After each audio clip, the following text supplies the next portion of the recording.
الله وبركاته.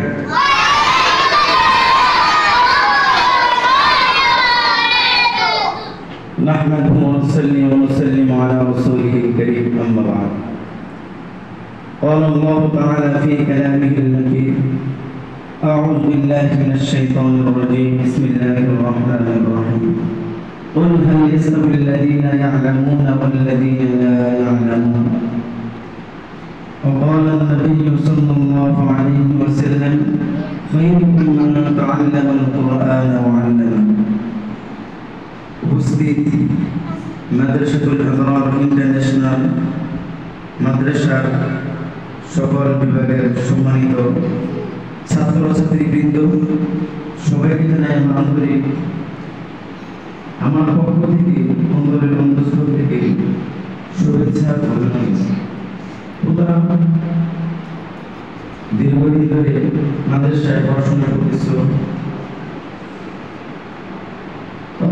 এই পড়াশোনার বিষয়ে আল্লাহ রাব্বুল আলামিন পবিত্র কোরআনে আমাদের নবী করিম সাল্লাল্লাহু আলাইহি ওয়াসাল্লামকে হযরত জিবরিল আলাইহিস সালাম পড়ো, কিংবা আল্লাহ রাসূলকে জিবরিলের মাধ্যমে আল্লাহ তাআলা পড়ার কথা বলেছেন। তো পড়া এবং লেখা অত্যন্ত গুরুত্বপূর্ণ একটি বিষয়। যদি কোনো ছাত্র পড়াশোনা মজবুতভাবে সে ফায়দা অর্জন করতে চায়, তাহলে তাকে চারটি বিষয় সদা সর্বদা মানতে হবে। তার মধ্যে প্রথম যে বিষয়টা সেটা হলো ইত্তিবা, অর্থাৎ তুমি যে উস্তাদের কাছে পড়তেছ, যে উস্তাদ তোমাকে পড়াচ্ছে, নুরানি হোক, নাজেরা হোক, হিফজের উস্তাদ হোক, উস্তাদকে অনুসরণ করা। সবসময় উস্তাদ কিভাবে খাচ্ছে, উস্তাদ কিভাবে নামাজ পড়তেছে, উস্তাদ কিভাবে মসজিদে যাচ্ছে, উস্তাদের হাঁটা চলা সব কিছু আমাদের কি করতে হবে? অনুসরণ করতে হবে। কি করতে হবে? যেভাবে উস্তাদ কাজ করে ওইভাবে আমাদেরকে ওইভাবে কাজ করতে হবে। 2 নম্বর শর্ত হলো আমাদের ইত্তেবা। আমার যে হারাম এর মধ্যে তুমি পড়তেছো, একদিন আসছো কিন্তু এরপর আমার ভালো লাগতেছে না, মাদ্রাসায় এগুলো আমার তো পড়াশোনা ভালো লাগতেছে না, উস্তাদকে বলা এগুলো গতকাল আলহামদুলিল্লাহ আপনি যখন ক্লাস করেছিলেন কত সুন্দর করে আমি হাদিসটা শিখেছি, কিন্তু আজকে আমার আসতে মন চায় না, আমার মনটা খুব খারাপ, কেন যে ভালো লাগতেছে না পড়াশোনা, কি একটা ভালো এই দিনের কথাটা আমার আগে জানাবো। উস্তাদের কাছে বলা, উস্তাদের কাছে বললে উস্তাদ জিনিসটা তোমার বুঝতে পারবে যে কেন বাচ্চাটা কি হয়েছে। এই জন্য প্রথম শর্ত হলো কি? অনুসরণ করা, ইত্তেবা। 2 নম্বর হলো ইত্তেবা। 3 নম্বর হলো ইনকিয়াদ, অর্থাৎ উস্তাদকে বিশ্বাস করতে হবে। উস্তাদ যেইভাবে যা বলে ওই কথাটা তোমাকে মানতেই হবে। উস্তাদ যা বলে সব তোমার জন্য, তোমার উপর ইহসান করে। যে বলা হয়েছে পৃথিবীর মধ্যে মা বাবার পরে যদি মুহসিন কোন ব্যক্তি থাকে সেটা হলো উস্তাদ। উস্তাদের মতো মুশফিক এবং মুহসিন আর কেউ হতে পারে না দুনিয়ার মধ্যে। চতুর্থ নম্বর যে কাজটা আমাদের করতে হবে সেটা হলো ইনকিয়াদ।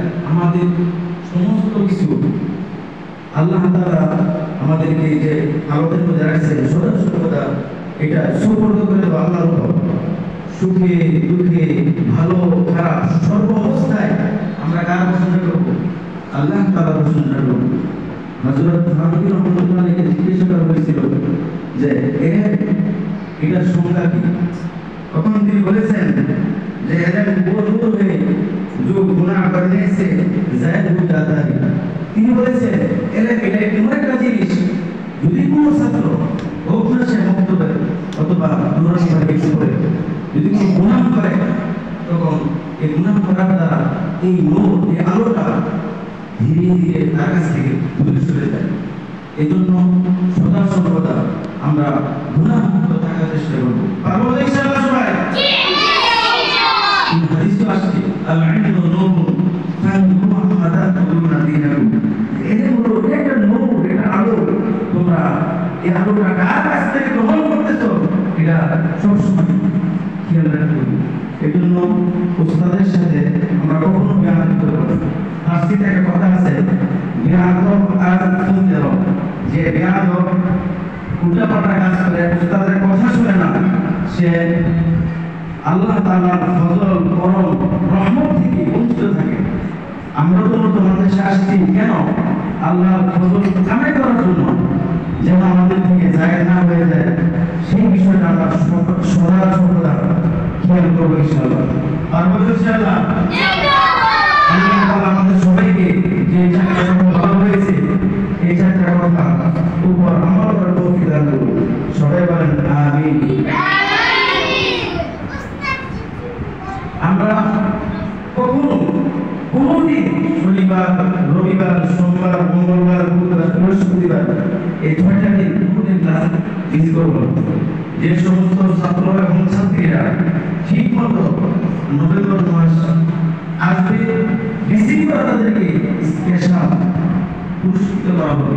এজন্য আমরা সবাই চেষ্টা করব অসুস্থতা ছাড়া বা বড় ধরনের কোনো সমস্যা ছাড়া যেন মাদ্রাসা কামায় না গিয়ে, যদি তোমরা মাদ্রাসা না আসো, বাধা করো, ক্লাসের বরকত নষ্ট হয়ে যায়। তুমি একদিন আসলে, পরদিন আসলে না, একটা উচিত আসলে না, বাসায় নানু আসছে অথবা তোমার দাদু আসছে, তুমি আসো নাই, তুমি তোমার যে বরকত করার যে একটা ধারাবাহিক আল্লাহ তাআলার পক্ষ থেকে বরকত থেকে এর থেকে তুমি মাহরুম হয়ে যাবে এবং পরে তোমার ক্লাস ভালো লাগবে না। এই জন্য আমরা সবাই কি চেষ্টা করবো? সবসময় আসার চেষ্টা করবো। আমরা দেখবো সবাই ইনশাআল্লাহ। আল্লাহ তাআলা সবাইকে কবুল করুন।